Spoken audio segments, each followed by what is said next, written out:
Ladies and gentleman, Congress ಪಕ್ಷದಲ್ಲಿ ಎಲ್ಲವೂ ಸರಿಯಿಲ್ಲ ಅನ್ನೋದು ಈಗಾಗಲೇ ಜಗಜ್ಜಾಹೀರಾಗಿರುವಂತಹ ವಿಚಾರ. ದಿನಕ್ಕೊಂದು ಬೆಳವಣಿಗೆಗಳು, ದಿನಕ್ಕೊಂದು ನಿರ್ಧಾರಗಳು ಅಕ್ಷರಶಃ ರಾಜ್ಯದ ಜನರಿಗೆ ಸೇರಿದಂತೆ ಸ್ವಪಕ್ಷದವರಿಗೂ ಕೂಡ ಗೊಂದಲವನ್ನ ಉಂಟು ಮಾಡ್ತಾ ಇದೆ. ಡಿ.ಕೆ. ಶಿವಕುಮಾರ್ ಅವರ ಸಿಎಂ ಆಸೆ ಹಾಗೂ ಸಿದ್ದರಾಮಯ್ಯ ಪರ ನಡೀತಿರುವಂತಹ ಲಾಬಿ ಪಕ್ಷದೊಳಗಿನ ವಿಭಜನೆಗೆ ಕಾರಣವಾಗುತ್ತಾ? ಬಾಗಲಕೋಟೆ ಮತ್ತು ದಾವಣಗೆರೆ ಬೈ ಎಲೆಕ್ಷನ್ ರಿಸಲ್ಟ್ ನಂತರ ಶಾಸಕರಿಂದ ಮಂತ್ರಿಗಿರಿಯ ಬೇಡಿಕೆಗಳು ರಾಜಕೀಯ ಉದ್ವಿಗ್ನತೆಯನ್ನ ಮತ್ತಷ್ಟು ಹೆಚ್ಚಿಸುತ್ತವೆಯಾ? ಈ ಬೆಳವಣಿಗೆಗಳು ಆಡಳಿತದ ಮೇಲೆ ಹೆಚ್ಚು ಪರಿಣಾಮ ಬೀರುತ್ತಾ ಅನ್ನೋದೇ ಇವತ್ತಿನ ಫೋಕಸ್ ಪವರ್ನ ಚರ್ಚೆ. ನಾನು ಪವಿತ್ರ, ನನ್ನ ಜೊತೆ ಜಾಯಿನ್ ಆಗ್ತಾ ಇದ್ದಾರೆ ನಮ್ಮ ಚಾನೆಲ್ನ ಮುಖ್ಯಸ್ಥರಾದಂತಹ ಹೇಮಂತ್ ಅವರು. ಇವಾಗ ಹೆಚ್ಚಿನ ಮಾಹಿತಿಯನ್ನ ತಿಳಿಸ್ಕೊಡ್ತಾರೆ. ಬನ್ನಿ ಅವ್ರನ್ನ ವೆಲ್ಕಮ್ ಮಾಡೋಣ. Sir hi sir. ಹಾಯ್ ಪವಿತ್ರ. ಸರ್, ಒಟ್ಟಾರೆ ಕಾಂಗ್ರೆಸ್ ಪಕ್ಷದಲ್ಲಿ ಏನ್ ಆಗ್ತಾ ಇದೆ ಅಂತ ಹೇಳಿ ಸರ್. ಕಾಂಗ್ರೆಸ್ ಪಕ್ಷದಲ್ಲಿ ಏನಾಗ್ತದೆ ಅಂತ ಕಾಂಗ್ರೆಸ್ನವ್ರಿಗೆ ಗೊತ್ತಿಲ್ಲ ಅನ್ನೋ ತರ ಆಗ್ತದೆ. ಒಂಥರ ಕೋಲಾಹಲ, ಕಾಂಗ್ರೆಸ್ ನಲ್ಲಿ ಕೋಲಾಹಲ ಅಂತ ನಾವು ಹೇಳ್ತಾ ಇದ್ದೀವಿ. ಆ ಕೋಲಾಹಲ ಶುರುವಾಗಿದೆ ಕಾಂಗ್ರೆಸ್ ನಲ್ಲಿ. ಈ ಶುರುವಾಗಿರೋ ಕೋಲಾಹಲ ಬೆಂಗಳೂರು, ದೆಹಲಿ ಅನ್ನೋದಲ್ಲದೆ ಕಾಂಗ್ರೆಸ್ನ ನಾಯಕರ ಮನೆಗಳಲ್ಲೂ ವ್ಯಾಪಿಸ್ತಾ ಇದೆ. ಈ ವ್ಯಾಪನೆ ಯಾವ ಲೆಕ್ಕಕ್ಕಾಗ್ಬೋದು ಅಂದ್ರೆ, ಕಾಂಗ್ರೆಸ್ ಮನೆ ಈಗ ಒಡೆದ ಮನೆಯಾಗಿರೋದು, ಕಾಂಗ್ರೆಸ್ ಮನೆಗೆ ಬೆಂಕಿ ಬೀಳುವ ಎಲ್ಲಾ ಲಕ್ಷಣಗಳು ಗೋಚರಿಸ್ತಾ ಇದಾವೆ. ಅದೇ ಸರ್, ಬೈ ಎಲೆಕ್ಷನ್ ಆದ್ರೆ ಬೈ ಎಲೆಕ್ಷನ್ ರಿಸಲ್ಟ್ ಬಂದಾದ್ಮೇಲೆ ನಾವು 40 ಜನ ಶಾಸಕರ ದಂಡು ಹೋಗ್ತೀವಿ, ನಮಗೆ ಮಂತ್ರಿಗಿರಿ ಪಟ್ಟ ಬೇಕು ಅಂತ ಹೇಳಿ ಎಲ್ಲೊಂದ್ ಕಡೆ ಸಚಿವ ಸಂಪುಟ ವಿಸ್ತರಣೆ ಆಗುತ್ತಾ ಅಂತ ಹೇಳಿ. ನೋ ನೋಡಿ, ಅವರು ಹೋಗ್ತಿರೋದು ಏನಕ್ಕಂದ್ರೆ ಸಚಿವ ಸಂಪುಟ ಪುನಾರಚನೆ ಆಗುತ್ತೆ ಅಥವಾ ವಿಸ್ತರಣೆ ಆಗುತ್ತೆ, ರೀಶಫಲ್ ಆಗುತ್ತೆ ಅಂದ್ರೆ ಏನರ್ಥ? ಮುಖ್ಯಮಂತ್ರಿ ಬದಲಾವಣೆ ಇಲ್ಲ ಅನ್ನೋ ತರದ ಅರ್ಥ. ಮುಖ್ಯಮಂತ್ರಿ ಬದಲಾವಣೆ ಇಲ್ಲ ಅನ್ನೋ ತರದ ಅರ್ಥ ಬಂತಂದ್ರೆ ಯಾರು ಗೆಲ್ತಾರೆ? ಸಿದ್ದರಾಮಯ್ಯನವ್ರು ಗೆಲ್ತಾರೆ. ಓಕೆ, ಈಗ ಹೋಗ್ತಾ ಇರೋದು ಯಾರು? ಹಿಂಗೆ ಮುಖ್ಯಮಂತ್ರಿ ಏನು ಸಂಪುಟ ವಿಸ್ತರಣೆ ಬಗ್ಗೆ ಕೇಳಲಿಕ್ಕೆ ಹೋಗ್ತೀವಿ ಅಂತ ಹೇಳ್ತಿರೋದು ಯಾರು? ಸಿದ್ದರಾಮಯ್ಯನವರು ಬಣದ ಶಾಸಕರು. ಹಂಗಾದ್ರೆ ಅವ್ರನ್ನ ಕಳಿಸ್ತಾ ಇರೋದು ಯಾರು ಅಂದ್ಕೋತೀರಿ ಈಗ? ಅಲ್ವಾ? ಯಾಕೆ ಕಳಿಸ್ತಾ ಇದ್ದಾರೆ? ಡಿ.ಕೆ. ಶಿವಕುಮಾರ್ ಅವರಿಗೆ ಮುಖ್ಯಮಂತ್ರಿ ಪಟ್ಟವನ್ನ ಬಿಟ್ಟು ಕೊಡಬಾರ್ದು ಅಂತ ಹೇಳಿ ಕಳಿಸ್ತಾ ಇದ್ದಾರೆ. ಈ ರಾಜಕೀಯದಲ್ಲಿ ತಂತ್ರ ಪ್ರತಿತಂತ್ರಗಳನ್ನ ಮೊದಲು ಹೆಣಿತಿದ್ರು, ಈಗ ಬರೀ ಕುತಂತ್ರ. ಈಗ ಬರೀ ತಮ್ಮ ರಾಜಕೀಯ ಲಾಭಕ್ಕಾಗಿ, ಅಧಿಕಾರವನ್ನು ಉಳಿಸ್ಕೊಳ್ಳೋದಕ್ಕಾಗಿ, ಸೀಟನ್ನ ಗಳಿಸೋದಕ್ಕಾಗಿ ಕುತಂತ್ರ ರಾಜಕೀಯ ನಡೀತಾ ಇದೆ. ಕಾಂಗ್ರೆಸ್ ನಲ್ಲಿ ಈ ಅಧಿಕಾರದ ಆಸೆಯ ಬೆಳವಣಿಗೆಗಳು ಏನ್ ನಡೀತಾ ಇದಾವೆ ದೆಹಲಿಯಲ್ಲಿ ಅಥವಾ ಬೆಂಗಳೂರಿನಲ್ಲಿ, ಕಾಂಗ್ರೆಸ್ನ ಭವಿಷ್ಯಕ್ಕೆ ಕೊಡ್ಲಿ ಏಟು ಹಾಕೋದ್ರಲ್ಲಿ ಸಂಶಯವೇ ಇಲ್ಲ. ಸರ್, ಕಳೆದ 6 ತಿಂಗಳಲ್ಲಿ ಅಂದ್ರೆ ಇತ್ತೀಚೆಗೆ ಏನು ಅಂದ್ರೆ ಸಿಎಂ ಪಟ್ಟಕ್ಕೋಸ್ಕರ ಏನ್ ಗಲಾಟೆ ಶುರುವಾಯ್ತು, ಆಗಿಂದ ಡಿ.ಕೆ. ಶಿವಕುಮಾರ್ ಎಲ್ಲರೂ ಒಂದು 20 ಸರಿ ಅಂದ್ರೆ ಹೈಕಮಾಂಡ್ ಹತ್ರ ಹೋಗಿ ಭೇಟಿ ಕೊಟ್ರು. ಬಟ್ ಕೆಲವೊಂದ್ಸತಿ ಸಿಕ್ಕಿದ್ರು, ಕೆಲವೊಂದ್ಸತಿ ಸಿಕ್ಕಿಲ್ಲ. ಬಟ್ ಇವ್ರು ಮಾತ್ರ ಅದನ್ನ ಅಂದ್ರೆ ಆಸೆ ಬಿಟ್ಕೊಡ್ತಾ ಇಲ್ವಲ್ಲ, ಹೇಗೆ? ಹೆಂಗ್ ಬಿಟ್ಕೊಡಕ್ಕಾಗತ್ತೆ? ಈಗ ಮುಖ್ಯಮಂತ್ರಿ ಆಗ್ಬೇಕು, ಅವಕಾಶ ಎಲ್ರಿಗೂ ಸಿಗುತ್ತಾ? ಕರ್ನಾಟಕದಲ್ಲಿ 7 ಕೋಟಿ ಜನ ಇದಾರಮ್ಮ, ಜನಸಂಖ್ಯೆ ಅಷ್ಟಿದೆ. 7 ಕೋಟಿನಲ್ಲಿ ನಾನು ಮುಖ್ಯಮಂತ್ರಿ ಆಗ್ಬೇಕಂತ ಹೋರಾಟ ಮಾಡ್ತಿರೋರು ಒಂದು 8-10 ಜನ ಇದ್ದಾರೆ. ಡಿ.ಕೆ. ಶಿವಕುಮಾರ್ ಒಬ್ರಲ್ಲ, ಅವ್ರೊಬ್ರು ಎದ್ರಿಗೆ ಕಾಣ್ತಾರೆ, ಒಳಗಿಂದ ಮಾಡೋರು ಬಹಳ ಜನ ಇದ್ದಾರೆ. ಓಕೆ, ಅಂತ ಅವಕಾಶ ಡಿ.ಕೆ. ಶಿವಕುಮಾರ್ ಅವ್ರಿಗೆ ಬಂದಾಗ ಡಿ.ಕೆ. ಶಿವಕುಮಾರ್ ಅಷ್ಟು ಅಗ್ರೆಸಿವ್ ಆಗಿ ಹೋರಾಟ ಮಾಡೋದ್ರಲ್ಲಿ ತಪ್ಪೇನಿದೆ? ಡಿ.ಕೆ. ಶಿವಕುಮಾರ್ ಅಧ್ಯಕ್ಷ ಆದಾಗಲ್ವಾ 130 ಸ್ಥಾನಗಳನ್ನು ಕಾಂಗ್ರೆಸ್ ಗೆದ್ದಿದ್ದು. ಡಿ.ಕೆ. ಶಿವಕುಮಾರ್ ಎಲ್ಲಾ ಶಾಸಕರ ಟಿಕೆಟ್ ಗಳಿಗೆ ಬಿ ಫಾರ್ಮ್ ಗೆ ಸೈನ್ ಹಾಕೊಟ್ಟಿದ್ದಾರೆ. ಹೈಕಮಾಂಡ್ ಯಾಕೆ ಸರ್ ಗಪ್ಚುಪ್ ಆಗಿದೆ? ಇದಕ್ಕೆ ಯಾವ್ದೋ ಒಂದು ತೀರ್ಮಾನ ಕೊಡ್ಬೋದಲ್ಲ? ನೋಡಿ, ಕಾಂಗ್ರೆಸ್ ಹೈಕಮಾಂಡ್ ಯಾವತ್ತೂ ಕೂಡ ಸರಿಯಾದಂತ ತೀರ್ಮಾನಗಳನ್ನ ಅಷ್ಟು ಸುಲಭವಾಗಿ ತಗೊಳ್ಳಲ್ಲ. ಕೆಲವೊಂದ್ಸರಿ ಹೆಂಗಿರುತ್ತೆ, ತೀರ್ಮಾನ ಯಾವ್ದಕ್ ಬೇಕು?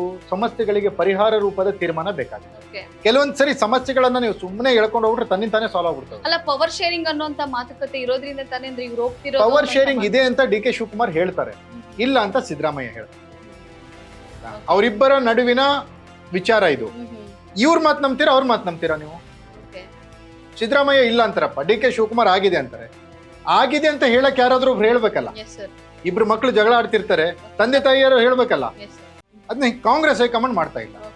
ಅಂದ್ರೆ ಈಗ ಅಂದ್ರೆ ಸಿದ್ದರಾಮಯ್ಯ ಅವರು ಅಹಿಂದ ಕಾರ್ಡ್ ನ ಪ್ಲೇ ಮಾಡಕ್ ಹೋಗ್ತಾ ಇದಾರೆ. ಎಲ್ಲೋ ಒಂದ್ ಕಡೆ ಅಂದ್ರೆ ಅವ್ರಿಗೆ ಸಿಎಂ ಇನ್ನೇನ್ ಪಟ್ಟ ಬಿಟ್ಕೊಡ್ತಾರೆ ಅನ್ನೋಂತಹ ಸೂಚನೆ ಏನಾದ್ರು ಸಿಕ್ಕಿದ್ಯಾ? ನೋಡಮ್ಮ, ಸಿದ್ದರಾಮಯ್ಯ ಅಹಿಂದ ನಾಯಕ. ಜೆಡಿಎಸ್ ನಿಂದ ಕಾಂಗ್ರೆಸ್ ಗೆ ಬರುವಾಗ ಅವ್ರ ಪ್ಯಾಕೆಟ್ ನಲ್ಲಿ ಅಹಿಂದ ಅನ್ನುವಂತ ಕಾರ್ಡ್ ಅನ್ನು ಇಟ್ಕೊಂಡು ಬಂದವರು. ಅಹಿಂದ ಶಕ್ತಿ ಸಿದ್ದರಾಮಯ್ಯನವ್ರಿಗೆ ಇದ್ದಿದ್ರಿಂದನೇ ಸಿದ್ದರಾಮಯ್ಯನವ್ರನ್ನ 2 ಬಾರಿ ಮುಖ್ಯಮಂತ್ರಿ ಮಾಡಿದ್ದು ಕಾಂಗ್ರೆಸ್. ಆ ಶಕ್ತಿ ಇಲ್ಲ ಅಂದ್ರೆ ಸಿದ್ದರಾಮಯ್ಯನವ್ರನ್ನ ಮುಖ್ಯಮಂತ್ರಿ ಮಾಡ್ತಿರ್ಲಿಲ್ಲ. ಅವರಿಗೆ ಯಾವಾಗ ಅವರಿಗೆ ರಾಜಕೀಯ ಹಿನ್ನಡೆಯಾಗುತ್ತೋ ಆವಾಗೆಲ್ಲ ಅವ್ರು ಅಹಿಂದ ಅಂತ ಇರ್ತಾರೆ. ಸಂಕಟ ಬಂದಾಗ ವೆಂಕಟರಮಣ ಅಂತಾರಲ್ಲ, ಹಂಗೆ ಇವ್ರಿಗೆ ಹಿನ್ನಡೆ ಆದಾಗ, ಸಂಕಟ ಬಂದಾಗ ಇವ್ರು ಅಹಿಂದ ರಮಣ ಅಂತ ರಾಮಣ್ಣ ಇವರು ಹೇಳ್ಕೊಂಡು ಓಡಾಡ್ತಿರ್ತಾರೆ. ಹಂಗಾಗಿ ಈ ರಾಜಕಾರಣಿಗಳು ಅವರ ತತ್ವ, ಸಿದ್ಧಾಂತ, ಬದ್ಧತೆಗಳ ಬಗ್ಗೆ ಮಾತನಾಡೋದು ಜನರಿಗೆ ಲಾಭ ಆಗೋದಕ್ಕಿಂತ ಹೆಚ್ಚಾಗಿ ರಾಜಕಾರಣಿಗಳಿಗೆ ಯಾವ ರೀತಿಯ ಲಾಭವನ್ನ ತಂದು ಕೊಡುತ್ತೆ ಅನ್ನೋ ಆಧಾರದ ಮೇಲೆ ಮಾತಾಡ್ತಾರೆ. ಸರ್ ಅದು ಇನ್ನೊಂದು ಬೆಳವಣಿಗೆ, ಒಂದು ವೇಳೆ ನಾನು ಅಂದ್ರೆ ಸಿಎಂ ಪಟ್ಟ ಬಿಟ್ಕೊಡ್ತೀನಿ ಬಟ್ ಅದು ಡಿ ಕೆ ಶಿಂಗ್ ಮಾತ್ರ ಬಿಟ್ಕೊಡಲ್ಲ ಅನ್ನೋಂತ ಒಳ ಮಾತಿದೆ. ಆ ಮಾತನ್ನ ಖರ್ಗೆ ಅವ್ರ ಹತ್ರ ಹೇಳಿದಾರಂತೆ. Yes. ಅಲ್ಲ, ಖರ್ಗೆ ಅವರು ಡಿ ಕೆ ಶಿವಕುಮಾರ್ ಅವ್ರಿಗೆ ಹೇಳಿದಾರಂತೆ. ಹ್ಮ್, ಹ್ಮ್, ನೆನ್ನೆ ಡಿ ಕೆ ಶಿವಕುಮಾರ್ ಖರ್ಗೆ ಅವ್ರನ್ನ ಮೀಟ್ ಮಾಡಿದಾಗ ಖರ್ಗೆ ಅವ್ರು ಹೇಳಿದ್ರಂತೆ, ಹ್ಮ್, ನೋಡ್ರಿ ಡಿ ಕೆ ಶಿವಕುಮಾರ್, ಹ್ಮ್, ಸಿದ್ದರಾಮಯ್ಯನವರು ಸುಲಭವಾಗಿ ನಿಮ್ಗೆ ಬಿಟ್ಕೊಡಲ್ಲ, ಅದ್ ನನ್ಗೆ ಗೊತ್ತಿದೆ. ಹ್ಮ್. ಅವ್ರು ಒಂದ್ ವೇಳೆ ಬಿಟ್ಕೊಡ್ಲಿಕ್ಕೆ ಒಪ್ಕೊಂಡ್ರು ಕೂಡ ಡಿ ಕೆ ಶಿವಕುಮಾರ್ ಬಿಟ್ಕೊಡಲ್ಲ Okay, ಅನ್ನುವಂತ okay, ಮಾತು.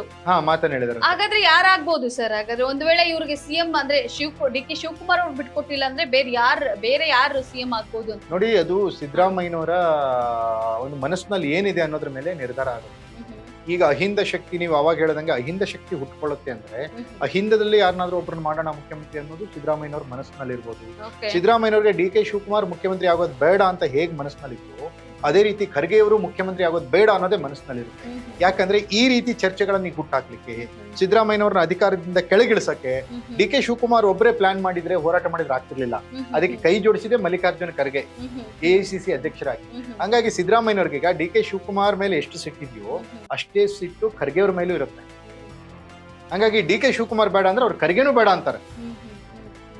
ಓಕೆ, ಇದು ಸಿದ್ದರಾಮಯ್ಯನವರ ತಾಕತ್ತು, ಅವ್ರ ರಾಜಕೀಯ ಚಾಣಾಕ್ಷತೆನೋ ಅಥವಾ ರಾಜಕೀಯ ಬುದ್ಧಿವಂತಿಕೆನೋ. ಓಕೆ, ಸಿದ್ದರಾಮಯ್ಯ ಹಂಗೇನಮ್ಮ, ಸಿದ್ದರಾಮಯ್ಯ ಯಾಕಂದ್ರೆ ಅವ್ರಿಗಿರುವಂತ ಅಹಿಂದ ಶಕ್ತಿ. Yes sir. ಸರ್, ಜೊತೆಲಿ ಅಂದ್ರೆ ಇಷ್ಟು ದಿನ ಬರೀ 2 ಬಣ ಅಂತ ಮಾತ್ರ ಕೇಳಿ ಬರ್ತಿತ್ತು ಕಾಂಗ್ರೆಸ್ ನಲ್ಲಿ, ಈಗ 3 ಬಣಗಳಂದ್ರೆ 3 ಗುಂಪುಗಳಾಗಿ ವಿಂಗಡಣೆ ಆಗ್ಬಿಟ್ಟಿದೆ. ಅಂದ್ರೆ ಈಗ ಹೈಕಮಾಂಡ್ ನ ನಿಷ್ಠ ಗುಂಪು ಅನ್ನೋ ತರದ್ದು ಹೆಂಗೆ ಸರ್? ಇದು ಹೆಂಗೆಲ್ಲ? ಹೌದು, ಆಕ್ಚುಲಿ ಹೆಂಗಿರುತ್ತೆ ಅಂದ್ರೆ ಇದು ಕಾಂಗ್ರೆಸ್ ನಲ್ಲಿ ಮಾತ್ರ ಅಲ್ಲ, ನೀವು ಬಿಜೆಪಿ ನಲ್ಲಿ ನೋಡಿ, ಒಂದು ಯಡಿಯೂರಪ್ಪನವರ ಗುಂಪು, ಮತ್ತೊಂದು ಯತ್ನಾಳ ಗುಂಪು, ಮತ್ತೊಂದು ಹೈಕಮಾಂಡ್ ರೀತಿ ಗುಂಪು. ಅದೇ ರೀತಿ ಕಾಂಗ್ರೆಸ್ ನಲ್ಲೂ ಒಂದು ಸಿದ್ದರಾಮಯ್ಯನವ್ರ ಬಣ, ಒಂದು ಡಿ ಕೆ ಶಿವಕುಮಾರ್ ಬಣ. ಇದನ್ನ ಬಿಟ್ಟು ಎಷ್ಟೋ ಜನ ಪಕ್ಷ, ತತ್ವ, ಸಿದ್ಧಾಂತ, ಇಂದಿರಾ ಗಾಂಧಿ, ರಾಜೀವ್ ಗಾಂಧಿ, ನೆಹರು, ಕಾಂಗ್ರೆಸ್ ಅನ್ನೋ ತರದಲ್ಲಿ ಇರೋರು ಏನ್ ಮಾಡ್ತಾರೆ ಅಂದ್ರೆ, ಈ ಪಕ್ಷ ಇದೆಲ್ಲಪ್ಪ, ಪಕ್ಷ ಹೇಳ್ದಂಗೆ ಕೇಳೋಣ, ಅದ್ ಇದ್ದೇ ಇರ್ತಾರೆ. ಪ್ರತಿಯೊಂದು ಪಕ್ಷದಲ್ಲೂ ಒಂದು 20% ನಾಯಕರು, ಶಾಸಕರು ಅವ್ರು ಇದ್ದೇ ಇರ್ತಾರೆ. ಅದು ಕಾಂಗ್ರೆಸ್ ನಲ್ಲಿ ಸಿದ್ದರಾಮಯ್ಯನವರ ಬಣದಲ್ಲಿ ಇಷ್ಟು ಜನ ಶಾಸಕರಿದ್ದಾರೆ, ಡಿ ಕೆ ಶಿವಕುಮಾರ್ ಬಣದಲ್ಲಿ ಇಷ್ಟು ಜನ ಇದ್ದಾರೆ, ಇದ್ರ ಜೊತೆಗೆ ಹೈಕಮಾಂಡ್ ಬಣದಲ್ಲೂ ಇಷ್ಟು ಜನ ಇದ್ದಾರೆ ಅನ್ನೋ ತರದ್ದು. ಓಕೆ, ಇವರು 3 ಜನರನ್ನ ಒಟ್ಟಿಗೆ ಸೇರಿಸಿ ಹೈಕಮಾಂಡ್ ಮುಖ್ಯಮಂತ್ರಿ ಸ್ಥಾನವನ್ನ ಸಿದ್ದರಾಮಯ್ಯನವ್ರದ ಕಿತ್ಕೊಂಡ್ಮೇಲೆ ಡಿ ಕೆ ಶಿವಕುಮಾರ್ ಅವ್ರಿಗೆ ಏನಾದ್ರು ಕೊಡುತ್ತೋ, ಅಥವಾ ಮತ್ತೊಬ್ಬ ನಾಯಕನ ಉದಯ ಅಲ್ಲೇನಾದ್ರೂ ಆಗುತ್ತೋ. ಈಗ ಬೊಮ್ಮಾಯಿ ಹೆಂಗಾಗ್ತಾರಮ್ಮ ಸಿಎಂ? ಅಂದ್ರೆ ಹೆಸರೇ ಇರ್ಲಿಲ್ಲ. ಯಡಿಯೂರಪ್ಪ ಮುಖ್ಯಮಂತ್ರಿ ಸ್ಥಾನದಿಂದ ಕೆಳಗಿಳಿಯುವಾಗ ಬೊಮ್ಮಾಯಿ ಆಗ್ತಾರಂತ ಹೆಸರು ಇರ್ಲಿ, ಹೆಂಗೆ ಆದ್ರು? ಹಂಗೆ ಅದೊಂದು ರಾಜಕೀಯ ಚಾಣಾಕ್ಷತೆ, ಆ ಸಮಯದಲ್ಲಿ ರಾಜಕೀಯ ನಾಯಕರು ತೆಗೆದುಕೊಳ್ಳುವ ತೀರ್ಮಾನದ ಮೇಲೆ ಡಿಪೆಂಡ್ ಆಗುತ್ತೆ. ಓಕೆ ಸರ್, ಈಗ ರೀಸೆಂಟ್ ಬೆಳವಣಿಗೆ ಏನಂದ್ರೆ, ನಿನ್ನೆ ಸತೀಶ್ ಜಾರಕಿಹೊಳಿ ಹೋಗಿದ್ರು ಹೈಕಮಾಂಡ್ಗೆ, ಇವತ್ತು ಎಚ್ ಸಿ ಮಹದೇವಪ್ಪ. ಸೊ ಎಲ್ಲೋ ಒಂದ್ ಕಡೆ ಸತೀಶ್ ಜಾರಕಿಹೊಳಿ ಅವರು ಸುರ್ಜೇವಾಲಾ ಮೀಟ್ ಮಾಡಿದಾರಂತೆ. ಸೊ ಏನೆಲ್ಲ ಮಾತುಕತೆ ಆಗಿರ್ಬೋದು? ಹೌದು, ಈಗ ನೋಡಿ, ಈಗ ಸಿದ್ದರಾಮಯ್ಯನವರು 40 ಜನ ಶಾಸಕರನ್ನ ಕಳಿಸ್ತಾರೆ ಸಂಪುಟ ಪುನಾರಚನೆ ವಿಚಾರವಾಗಿ ಅನ್ನುವಂಥದ್ದು. ಮೊನ್ನೆ ಕಳೆದ 4 ದಿನಗಳ ಹಿಂದೆ ದೆಹಲಿಗೆ ಹೋದಂತ ಡಿ ಕೆ ಶಿವಕುಮಾರ್ ಮತ್ತು D K Suresh, D K brothers ಪಟ್ಟಕ್ಕಾಗಿ ಹಠ ಹಿಡಿದು ಕೂತಿದ್ದಾರೆ. ಹೊಟ್ಟೆ ಕೊಡ್ಬೇಕು ನಮ್ಗೆ, ಕೂಲಿ ಕೊಡಿ ಅನ್ನೋ ವಿಚಾರದವರೆಗೂ ಮಾತಾಡಿದ್ರು. ಸೊ ಅದಕ್ಕೆ ಅವ್ರು ಏನೇನ್ ಹೇಳಿ ಬಂದಿರ್ತಾರಲ್ಲ, ಅದಕ್ಕೆ ಕೌಂಟರ್ ಕೊಡ್ಬೇಕಲ್ಲ. ಆ ನಾಯಕರನ್ನ ಮೀಟ್ ಮಾಡಿ ಯಾರು ಕೊಡ್ತಾರೆ, ಯಾರು ಕೊಡ್ಬೇಕು? ಸಿದ್ದರಾಮಯ್ಯ ಹೋಗಕ್ ಆಗಲ್ಲ, ಸಿದ್ದರಾಮಯ್ಯ ಇವ್ರನ್ನ ಕಳಿಸ್ತಿರೋದು. ಈ ರೀತಿ ಬೆಳವಣಿಗೆಗಳಾಗ್ತಾ ಇದಾವೆ. ಇದೊಂಥರ ಹಗ್ಗ ಜಗ್ಗಾಟ ಮಜಾ ತರ ಇದೆ. ಇದು ಏನ ಹಾವು ಎಣೆ ಆಟಗಳು ಇರ್ತಾವಲ್ಲ, ಆತರ ಒಬ್ರು ಒಂದು ಕಾರ್ಡ್ ಹಾಕ್ತಾರೆ, ಒಂದ್ ನಂಬರ್ ಬರುತ್ತೆ, ಮೇಲೆ ಹೋಗ್ತಾರೆ, ಮತ್ತೊಬ್ರು ಒಂದು ಹಾಕ್ತಾರೆ, ಅದು ಹಾವು ನುಂಗಿ ಬರುತ್ತಲ್ಲ, ಏನದು ಲೂಡೋನ ಏನೋ ಅಂತಾರೆ, ಹಾವು ಎಣೆ ಆಟ ತರ ಈಗ ಆಗ್ತಾ ಇದೆ. ಹಂಗಾಗಿ ಇನ್ನೊಂದ್ ವಾರ 4ನೇ ತಾರೀಕಿಗೆ ಇದಕ್ಕೆ ಏನಂತ ಒಂದು ಅಂತಿಮ ಅಂತಲ್ಲ, ಇದು ರಾಜಕಾರಣದಲ್ಲಿ ಯಾವತ್ತು ಒಂದು ಘಟನೆಯ ಅಂತ್ಯ ಅಂದ್ರೆ ಅಲ್ಲಿಂದ ಮತ್ತೊಂದು ಘಟನೆಯ ಆರಂಭ ಅಷ್ಟೇ. ಓಕೆ, ಸಿದ್ದರಾಮಯ್ಯನವ್ರು ಬಿಟ್ಟು ಕೊಟ್ರೆ ಓಕೆ, ಬಿಟ್ಟು ಕೊಡ್ಲಿಲ್ಲ, ಹೊಸ ಆಟ ಏನಾದ್ರು ಶುರು ಮಾಡಿದ್ರೆ ಮತ್ತೊಂದು ಆಟದ ಆರಂಭ ಅಲ್ವಾ ಅದು. ಹಂಗಾಗಿ ಅದ್ ಅಂತ್ಯ ಅಂತ ಹೇಳಕ್ಕಾಗಲ್ಲ ಸರ್. ಈ ಅಂದ್ರೆ ಕೊನೆಯದಾಗಿ ಈ ಒಟ್ಟಾರೆ ಬೆಳವಣಿಗೆಯಿಂದ ಇವರು ಜನರ ಮೇಲೆ, ಈಗ ಜನರು ಒಂದು ನಂಬಿಕೆ ಇಟ್ಟು ಮತ ಕೊಟ್ಟಿರ್ತಾರೆ, ಒಂದು ಅಭಿವೃದ್ಧಿ ಆಗ್ಬೇಕು ಕಾಂಗ್ರೆಸ್ ಬಗ್ಗೆ ಅಂತ. ಹಿಂದೆ ಬಿಜೆಪಿ ಇತ್ತು ಅಂದ್ರೆ ಬೆಲೆ ಏರಿಕೆ ಮತ್ತಂದ್ರೆ ಸಾಕಷ್ಟು ವಿಚಾರಗಳಿಂದ ಬೇಸತ್ತು ಹೋಗಿದ್ರು. ಇವತ್ತು ಈ ಬಾರಿ ಎಲ್ಲೋ ಒಂದ್ ಕಡೆ ಕಾಂಗ್ರೆಸ್ ನಮ್ಗೆ ಒಳ್ಳೇದ್ ಮಾಡುತ್ತೆ ಅನ್ನೋಂತ ಜನರ ನಿರೀಕ್ಷೆ ಎಲ್ಲೋಗ್ತಿದೆ. ಈ ಜನರಿಗೆ ಒಳ್ಳೇದ್ ಮಾಡ್ತಿರಲ್ಲ, ಗ್ಯಾರಂಟಿ ಕೊಡ್ತಿದಾರಲ್ಲ, ಎಷ್ಟು ಗ್ಯಾರಂಟಿ ಕೊಡ್ತಾರೆ. ಆಮೇಲೆ ಜನ ಏನು ಕಾಂಗ್ರೆಸ್ ಒಳ್ಳೆ ಕೆಲಸ ಮಾಡ್ಲಿ ಅಂತ ಓಟ್ ಹಾಕಿಲ್ಲ. ಹಿಂದಿನ ದಿನ ಯಾರು 500 ರೂಪಾಯಿ ಕೊಟ್ಟಾರೋ ಅವ್ರಿಗೆ ಓಟ್ ಹಾಕಿರೋ, ಹಿಂದಿನ ದಿನ ಯಾರು 500, 1000, 300 ಯಾರು ಕೊಡ್ತಾರೋ ಅವ್ರಿಗೆ ಓಟ್ ಹಾಕಿರ್ತಾರೆ. ಜನರು ಕರೆಕ್ಟ್ ಆಗಿ ಒಳ್ಳೇದಾಗ್ಲಿ ಅಂತ ಓಟ್ ಹಾಕಿದ್ರೆ ಇಂಥವ್ರು ವೀರೇಂದ್ರ ಪಪ್ಪಿ ಅಂತವ್ರು ಗೆಲ್ತಿದ್ರಾ, ವಿನಯ್ ಕುಲಕರ್ಣಿ ಅಂತವ್ರು ಗೆಲ್ತಿದ್ರಾ, ಕದ್ಲೂರು ಉದಯನ್ ಅಂತವ್ರು ಗೆಲ್ತಿದ್ರಾ? ಹೌದಾನೆ, ಜನ ಒಳ್ಳೆಯವ್ರಿಗೆ ಓಟ್ ಹಾಕ್ತಾರೆ. ಈ ಪ್ರದೀಪ್ ಈಶ್ವರ್ ಅಂತವ್ರು ಗೆಲ್ತಿದ್ರಾ? ಅಲ್ವಾ? ಯಾಕೆದ್ರು? ಹಾಗಾದ್ರೆ ಮುಂದಿನ ಎಲೆಕ್ಷನ್ಗೆ ಜನ ಉತ್ತರ ಕೊಡ್ತಾರ ಸರ್? ಗೊತ್ತಿಲ್ಲ ಇವ್ರು ಯಾವ ರೀತಿ ಮತ್ತೆ ಈಗ ಪ್ಯಾಚಪ್ ಮಾಡ್ಕೊಂಡು ಮತ್ತೆ ಒಬ್ಬೊಬ್ರ ಕೈ ಒಬ್ರು ಎತ್ಕೊಂಡು ನಾವೆಲ್ಲ ಒಂದೇ ಏನೋ ಅಣ್ಣ ತಮ್ಮ ಏನೋ ಗಲಾಟೆ ಆಗ್ಬಿಡ್ತೀವಿ. ಈಗ ನಮ್ಗೆ ಬುದ್ಧಿ ಬಂದಿದೆ ನಮ್ಗೆ, ನಾವು ಮತ್ತೆ 5 ಗ್ಯಾರಂಟಿ ಜೊತೆಗೆ ಇನ್ನೊಂದ್ 2 ಗ್ಯಾರಂಟಿ ಕೊಡ್ತೀವಿ. ಮಹಿಳೆಯರಿಗೆ ಅಷ್ಟೇ 2,000 ಅಲ್ಲ, ಈಗ ಪುರುಷರಿಗೂ 2,000 ಕೊಟ್ಬಿಡ್ತೀವಿ, ನಿಮ್ಗೂ ಬಸ್ಸಲ್ಲಿ ಫ್ರೀ ಓಡಿಸ್ತೀವಿ, ಏನಾದ್ರೂ ಹೇಳಿ ಗಿಮಿಕ್ ಮಾಡ್ಕೊಂಡ್ ಬರ್ತಾರೆ.